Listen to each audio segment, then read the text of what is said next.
શ્રી ગણેશાય નમઃ. માતા સરસ્વતીને નમઃ.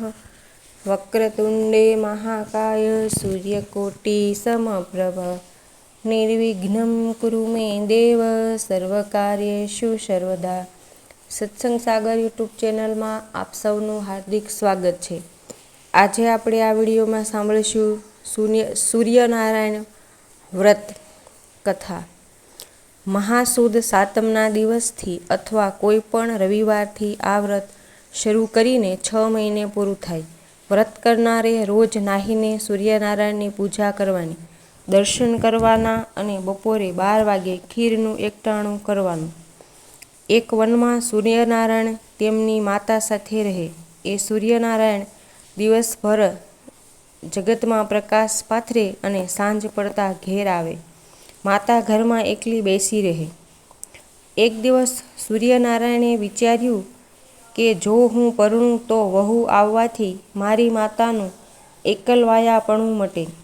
બીજે દિવસે સૂર્યનારાયણ માતાને વાત કરી તો માતાએ કહ્યું, આપણે વનમાં વસીએ છીએ એટલે કન્યા મળવી મુશ્કેલ છે, છતાં થોડે દૂર રનાદે નામની એક રૂપાળી કન્યા રહે છે, ત્યાં જઈ વાત કરું.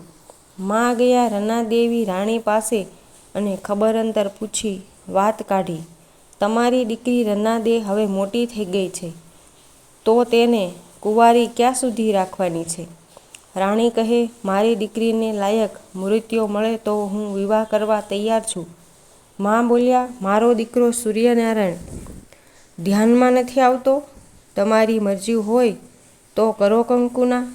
રાણી બોલી, તે તમારો દીકરો દિવસભર નવખંડમાં આથડે અને સાંજે ઘેર આવે ત્યારે મારી દીકરી ખાવા પામે.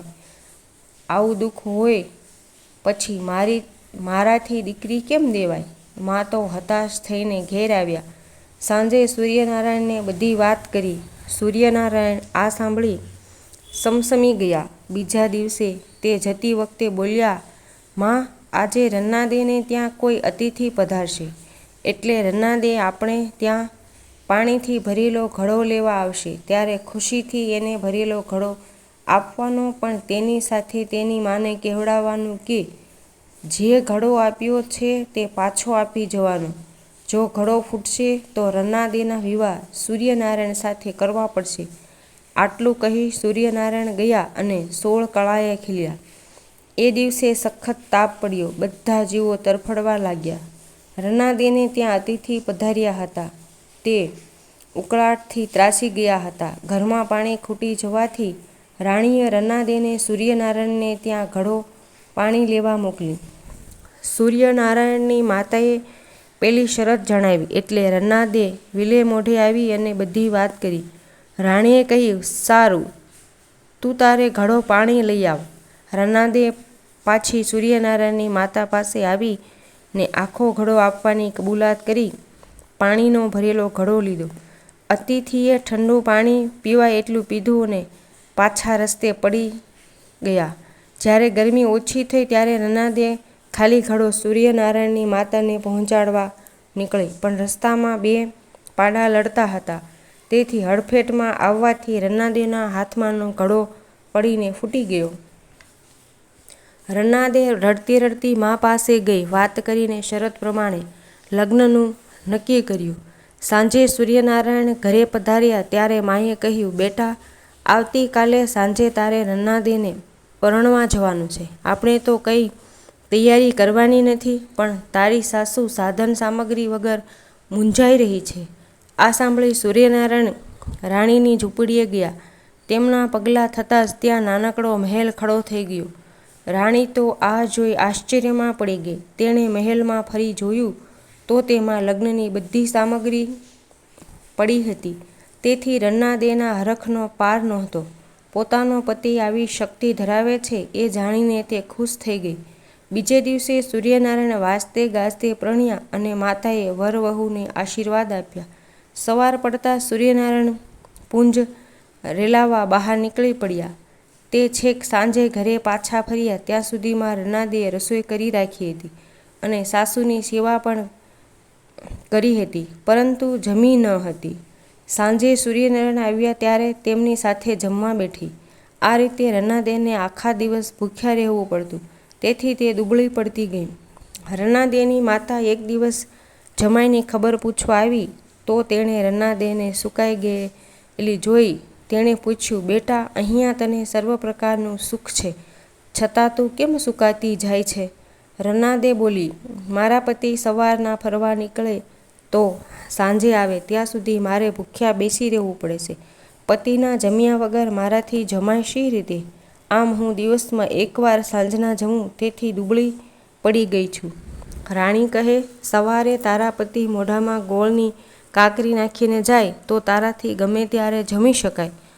બીજે દિવસે સૂર્યનારાયણ જવાની તૈયારી કરતા હતા ત્યારે રનાદેએ તેમને ગોળની કાકરી આપવા માંડી તો તે બોલ્યા, મારા માથે પ્રાણી માત્રનું પૂરું કરવાની જવાબદારી છે.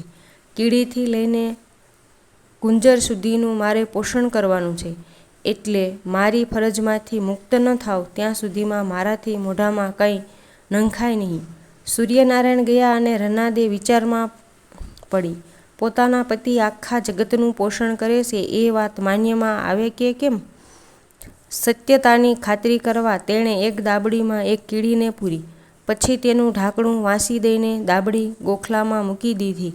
તેમને જાણવું હતું કે પોતાનો પતિ આ દાબડીમાં પૂરેલી કીડીને કેવી રીતે પોષે છે. સૂર્યનારાયણ સાંજે આવ્યા અને જમવા બેઠ્યા ત્યારે રનાદે હસતા હસતા કહ્યું, હે નાથ, વચન પાળતા પહેલાં જમી લેવું છે? હજુ એક કીડી ભૂખી રહી છે. સૂર્યનારાયણ ગુસ્સે થઈને બોલ્યા, મારા માન્યમાં આવતું નથી. ક્યાં છે એ કીડી? રનાદે ગોખલામાંથી દાબડી લઈ આવી અને ઢાંકણું ઉઘાડી જોયું તો દાબડીમાં કીડી હતી. અંદર ચોખાનો અડધો દાણો કોરાયેલો પડ્યો હતો. રનાદે તો કીડીને જીવતી જોઈ વિચારમાં પડી ગયા. એવું બનેલું કે રનાદે કીડીને દાબડીમાં પૂરી એ વખતે એમના કપાળમાં કરેલા ચાલ્લામાંથી એક ચોખાનો દાણો ખરીને સીધો દાબડીમાં સરી પડ્યો અને તરત તેણે ઢાંકણું વાંસી દીધું. રનાદેનું ઉતરી ગયેલું મુખ જોઈને સૂર્યનારાયણે કહ્યું, હવે તો ખાતરી થઈને હું કીડીથી ગુંજર સુધીનું પોષણ કર્યા પછી જમવા બેસું છું. જગતમાં કીડીને કણ ને હાથીને મણ મળી રહે છે. સૂર્યનારાયણે ગુસ્સામાં રનાદેને શાપ આપી કે તું ગમે તેટલું રાંધીશ પણ ધરાઈને ખાઈશ નહીં. બીજે દિવસે રનાદેએ વધારે રસોઈ બનાવી. માત્ર 4 કોળિયા ભરાય એટલી રસોઈ વધી હતી. સાસુ વહુએ 2 કોળિયા ભરીને સંતોષ માન્યો. એક દિવસમાં પડોશમાં રહેતા એક ડોશી રનાદે પાસે આવી કહેવા લાગ્યા, વહુ બેટા, હું રોજ શીરો બનાવીને થોડો ખાઉં છું ને થોડો પછી ખાવા માટે રાખી મૂકું છું, પરંતુ જ્યારે ખાઉં છું ત્યારે ઠામમાં હોતો નથી. તો તેને કોઈ ખાઈ જતું હશે? સાંજે સૂર્યનારાયણ આવ્યા એટલે રનાદેએ ડોશીના દુઃખની વાત કરી. તો સૂર્યનારાયણે કહ્યું, શીરો કોઈ ખાઈ જાય છે એ કહું, પણ એ વાત કોઈને કહેવાની નહીં. રનાદેએ નહીં કહેવાની ખાતરી આપી એટલે સૂર્યનારાયણે કહ્યું, ડોશીની 2 વહુઓમાંથી કાળી વહુ શીરો ખાઈ જાય છે. બીજે દિવસે ડોશી આવ્યા એટલે રનાદેથી બોલી જવાયું, માજી, તમારી કાળી વહુ શીરો ખાઈ જાય છે. ડોશીએ તો ઘેર જઈ કાળી વહુને ન કહેવાના વેણ કહ્યા.